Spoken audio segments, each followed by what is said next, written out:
치라. 아멘. 오늘은 우리 사랑하는 성도님들과 함께 하나님은 왜 허락하셨을까? 하나님은 왜 허락하셨을까? 라는 제목으로 하나님의 말씀을 함께 나누도록 하겠습니다. 오늘 본문은 이스라엘 백성들이 왕정제도를 구하는 장면으로 시작을 합니다. 먼저 우리가 본문 내용으로 들어가기 전에 생각해야 할 것은 뭐냐면, 왕정은 하나님께 도전하는 제도인가, 왕정 제도가 잘못된 제도인가에 대해서 우리는 한번 생각을 해 봐야 합니다.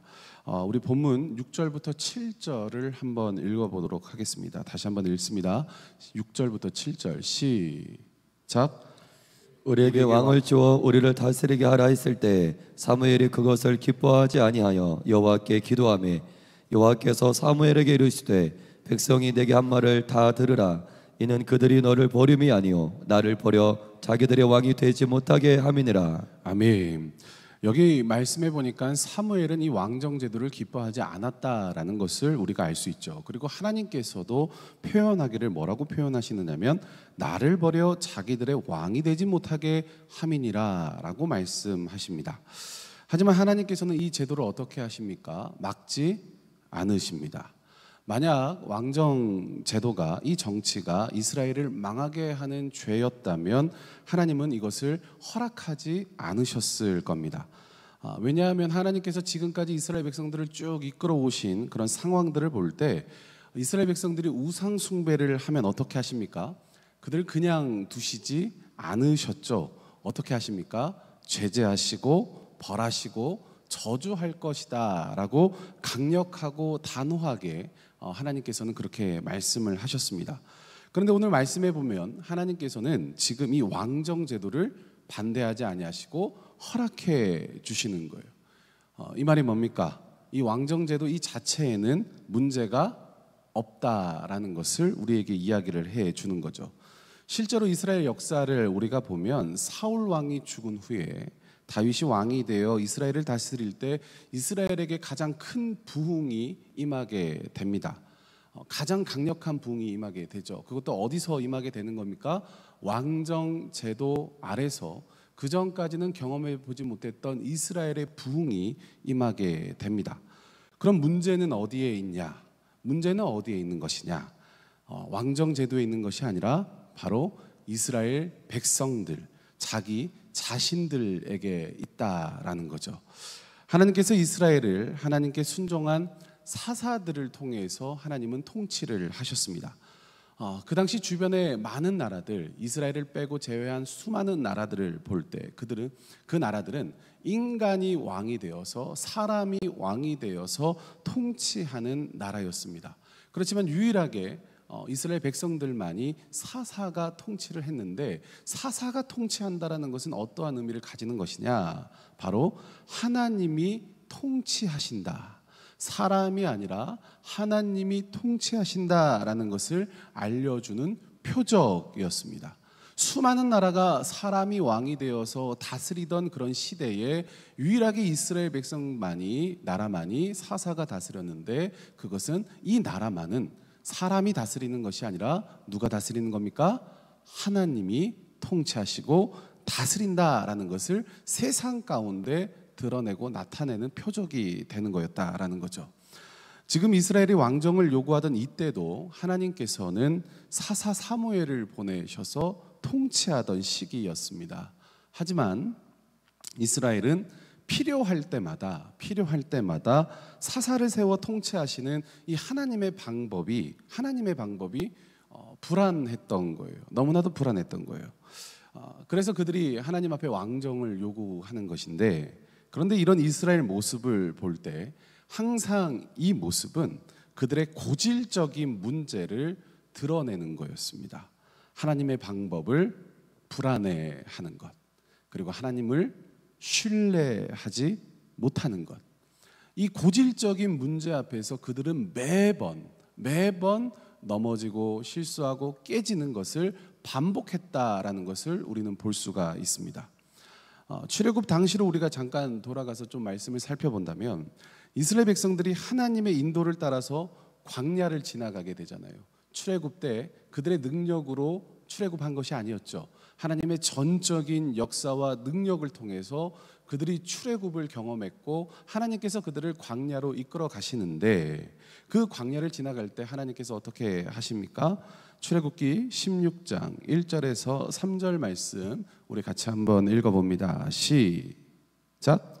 이스라엘 자손의 온 회중이 엘림에서 떠나 엘림과 시내산 사이에 있는 신광야에 이르니 애굽에서 나온 후 둘째 달 15일이라.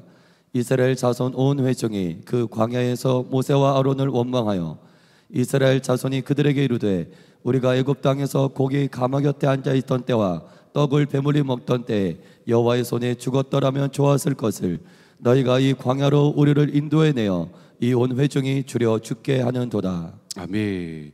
지금 이스라엘 백성들이 말하는 것이 뭡니까? 한마디로 얘기하면 이렇게 얘기하는 거예요. 우리가 먹을 것이 없어 배고파 죽겠다. 그래서 우리가 주님을 따라가지 못하겠다. 우리가 너무나도 배고파서 먹을 것이 없어서 힘들어서 주님을 따라가지 못하겠다라고 지금 원망을 하는 겁니다. 그래서 하나님께서 어떻게 하십니까? 하나님께서는 만나와 메추라기를 보내주시죠.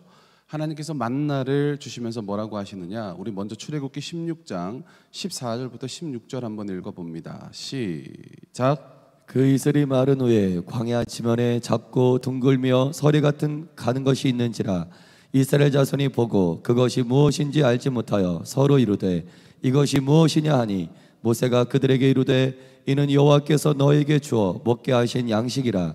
여호와께서 이같이 명령하시기를 너희 각 사람은 먹을 만큼만 이것을 거둘지니 곧 너희 사람 수요대로 한 사람의 한 오멜씩 거두되 각 사람이 그의 장막에 있는 자들을 위하여 거둘지니라 하셨느니라. 아멘. 우리 또 22절부터 23절도 한번 읽어봅니다. 시작. 여섯째 날에는 각 사람이 갑절의 식물 곧 하나에 2 오멜씩 거둔시라.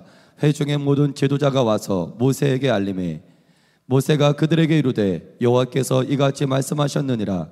내일은 휴일이니 여호와께 거룩한 안식일이라. 너희가 구울 것은 굽고 삶을 것은 삶고 그 나머지는 다 너희를 위하여 아침까지 간수하라. 아멘.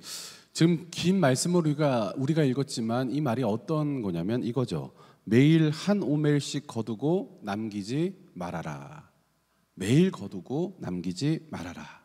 그리고 안식일 전에는 2배를 줄 거니까 전에는 2배를 줄 테니까 안식일에는 나가지 말아라 라고 지금 말씀을 하시는 거예요. 그런데 이스라엘 백성들은 어떻게 하느냐? 우리 출애굽기 16장 20절과 27절 2절 한번 읽어봅니다. 시작. 제가 읽겠습니다. 그들이 모세에게 순종하지 아니하고 더러는 아침까지 두었더니 벌레가 생기고 냄새가 난지라. 모세가 그들에게 노하니라. 7째 날에 백성 중 어떤 사람들이 거두로 나갔다가 얻지 못하니라.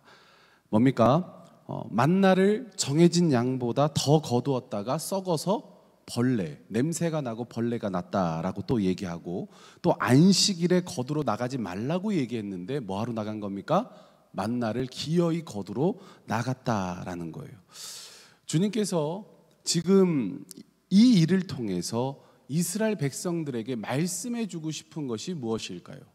하나님은 이 사건을 통해서 만나와 메추라기 이 사건을 통해서 이야기해 주고 싶으신 것이 뭐냐? 그것은 지금 이스라엘 백성들이 우리가 먹을 것이 없어서 지금 너무 힘들어서 배고파서 이 문제 때문에 주님을 쫓아가지 못합니다라고 얘기했을 때 주님은 뭐라고 얘기하시는 거냐면 지금 너희가 나를 쫓아가지 못하는 것, 쫓아오지 못하는 것, 나와 함께 나를 따라오지 못하는 것은 배고픔의 문제가 아니다라는 거죠. 너희가 지금 배고파서 이 문제 때문에 이 문제가 있어서 너희가 나를 따라오지 못하는 것이 아니다라는 것을 지금 보여주는 거죠. 그렇다면 이스라엘 백성들의 문제는 무엇입니까? 그들이 정말 주님을 쫓아가지 못했고 따라가지 못했던 이유가 무엇일까요? 그들의 진짜 문제는 하나님보다 실제로 눈에 보이고 손에 잡히는 것을 원했다라는 거예요. 매일 하루 분량씩 주는 것이 아니라 그들 마음 가운데 뭐예요? 일주일 분량을 한꺼번에 주길 원하셨던 거죠.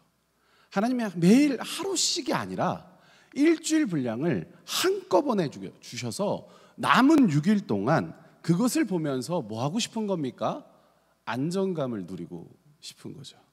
내 삶 가운데 그 안정감 속에 만족할 수 있게 해달라라는 겁니다. 즉 그들이 먹을 것이 없어서가 아니라 하나님을 뭐 하는 겁니까? 믿지 못하기 때문에 불순종을 하는 것입니다.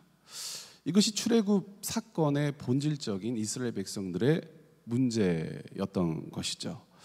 그렇다면 이런 이스라엘 백성들의 모습을 통해서 저와 여러분이 우리 스스로가 이런 질문을 던져봐야 할 것입니다. 뭐냐면 지금 나는 무엇에 안정감을 느끼고 있는가? 나는 어떤 것에 안정감을 느끼며 하루하루를 살아가고 있는가? 눈에 보이는 것인가? 아니면 하나님을 향한 믿음인 것인가?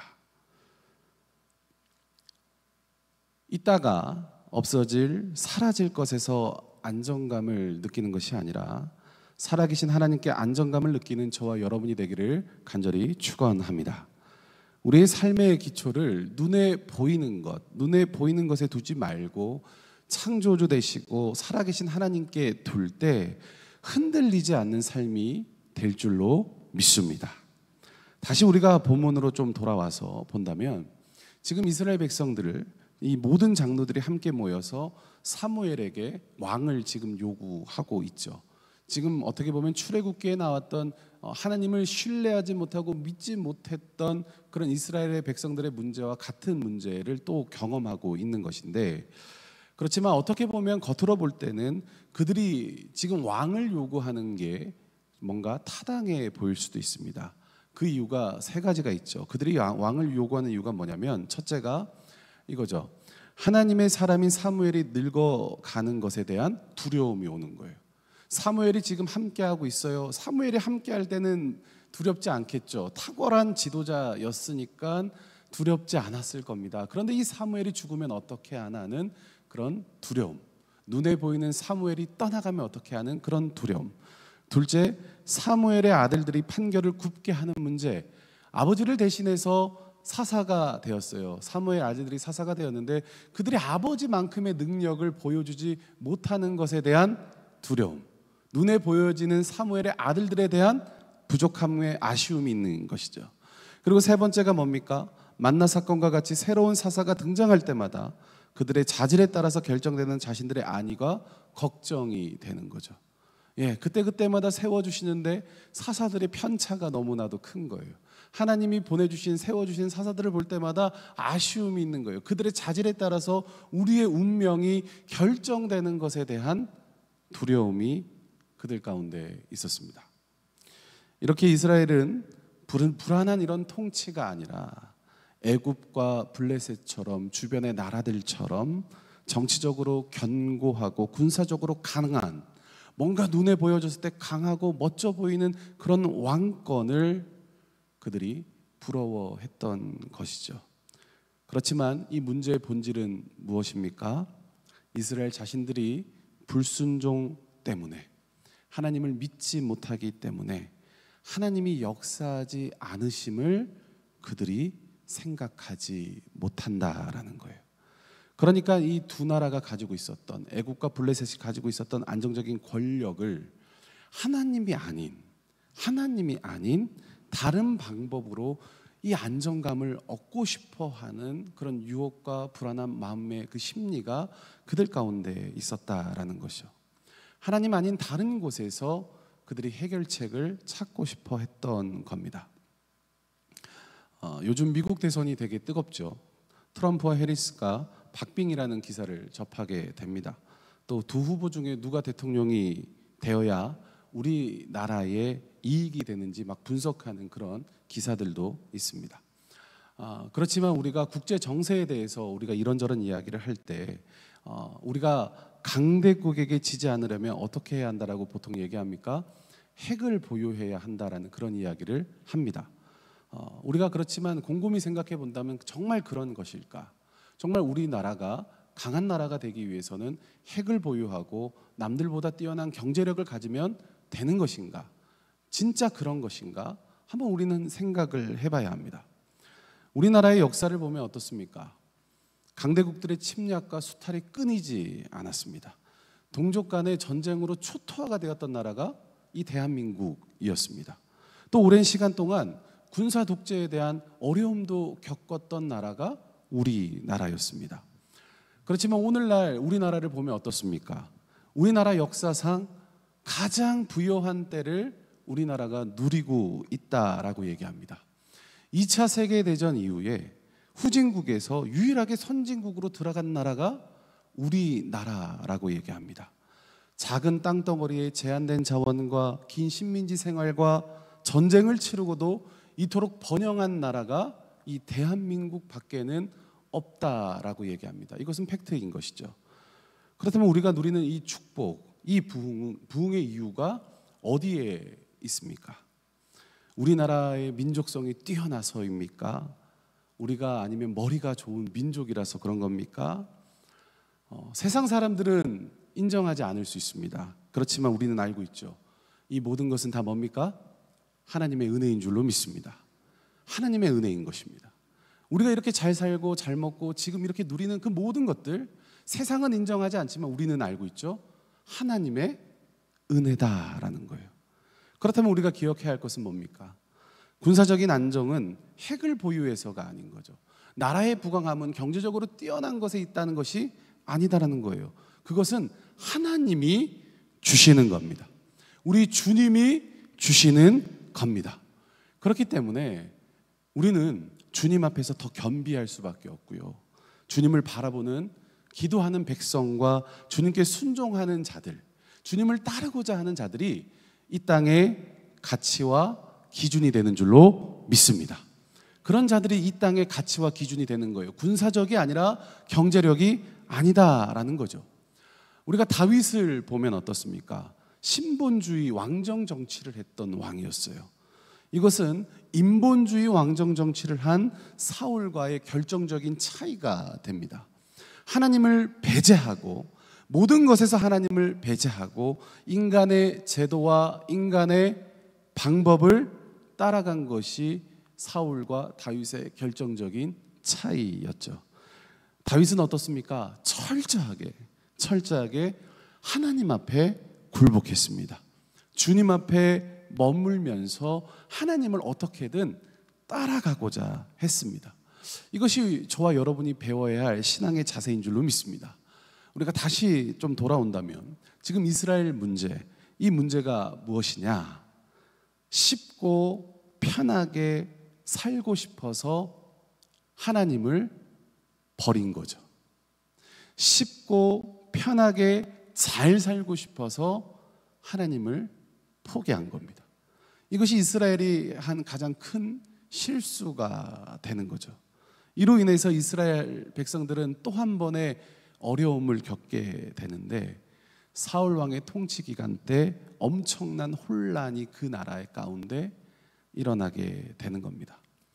그런데 우리도 이렇게 살고 싶은 유혹을 받을 때가 있지 않으십니까? 쉽고 편하게 잘 살고 싶은 그런 유혹이 저와 여러분에게도 찾아올 때가 있습니다. 그런데 기억하시길 바랍니다. 신앙이 좋다라는 것은 어떤 거냐면 당장 손해 보더라도 하나님의 방법을 따르는 것인 줄로 믿습니다. 십자가를 버리는 거 잘 되는 것은요, 성공한 것 같지만 실상은 망하는 것이죠. 그러나 십자가를 지고 죽으면 주님이 뭐라고 얘기하셨습니까? 한 알의 밀알이 많은 열매를 맺게 될 것이라고 하나님이 약속을 해 주셨습니다. 그래서 믿음의 길은 당장 손해보는 것 같고 무의미해 보일 수가 있는데, 그렇지만 하나님의 그 인도하심은 따라가 봐야 알 수가 있는 것이죠. 끝까지 따라가 봐야 이 길 끝에 하나님이 어떠한 역사와 일을 행하실지를 우리는 알 수가 있다라는 겁니다. 그래서 본문 우리 7절과 8절 마지막으로 같이 한번 읽어보겠습니다. 시작. 여호와께서 사무엘에게 이르시되 백성이 내게 한 말을 다 들으라. 이는 그들이 너를 버림이 아니요 나를 버려 자기들의 왕이 되지 못하게 함이니라. 내가 그들을 애굽에서 인도하여 낸 날부터 오늘까지 그들이 모든 행사로 나를 버리고 다른 신들을 섬김같이 내게도 그리하는도다. 아멘. 오늘 말씀해 보니까 하나님께서 이스라엘 백성들을 징계하지 않으십니다. 저라면 엄청 징계할 것 같아요. 가만두지 않을 것 같아요. 어떻게든. 그렇지만 하나님은 그들을 징계하지 않습니다. 그들의 본질이 틀어졌고 마음이 틀어졌음에도 불구하고 하나님은 왕정 정치 이 제도를 받아들이시는 것을 볼 수 있습니다. 그리고 하나님은 어떻게 하십니까? 지금은 틀어져서 시작되었지만 하나님은 다윗을 보내서 이 왕정 정치 제도 가운데 이스라엘을 새롭게 만들어 가시죠. 새롭게. 애굽에서 인도함을 받은 날부터 오늘까지 끊임없이 이스라엘 백성들을 보면 불순종합니다. 계속해서 불순종하지만 하나님은 계속해서 어떻게 하십니까? 그럼에도 불구하고 선하게 역사하십니다. 그래서 찬양 중에 보면 하나님은 너를 만드신 분이라는 그의 생각이라는 찬양에 보면 가사에 그의 생각 셀 수 없고 그의 자비 무궁하며 그의 성실 날마다 새롭고 그의 사랑의 끝이 없단다 라고 얘기합니다. 그들이 오늘까지 살아 있을 수 있었던 것은 모든 것이 하나님의 은혜였습니다. 우리도 마찬가지 아닙니까? 우리의 신앙의 상태와 본심이 틀어져 있음에도 불구하고 하나님은 우리를 선하게 빚어 가십니다. 포기하지 않으시고 내팽겨 쳐두지 않으십니다. 하나님은 끝까지 성실하게 자신의 백성들을 책임지시며 만들어 가십니다. 그래서 믿음의 길은 당장 이해가 안 되고 어려울 수 있어요. 해석이 안 될 수 있어요. 그렇게 끝까지 걸어가 봐야 알 수 있는 겁니다. 이 하나님을 저와 여러분이 잊지 않기를 간절히 소망합니다. 세상이 아니라 평생 하나님을 의지하며 믿음의 길을 걸어가는 저와 여러분이 되기를 축원합니다.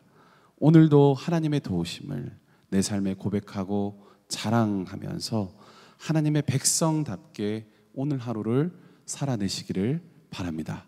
당장 이해가 안 되고 해석이 안 될 때 또 해석을 하나님 앞에 내어 맡기며 믿음의 길로 주님을 끝까지 따라가는 우리 모두가 되길 우리 구주 예수 그리스도의 이름으로 축원합니다. 함께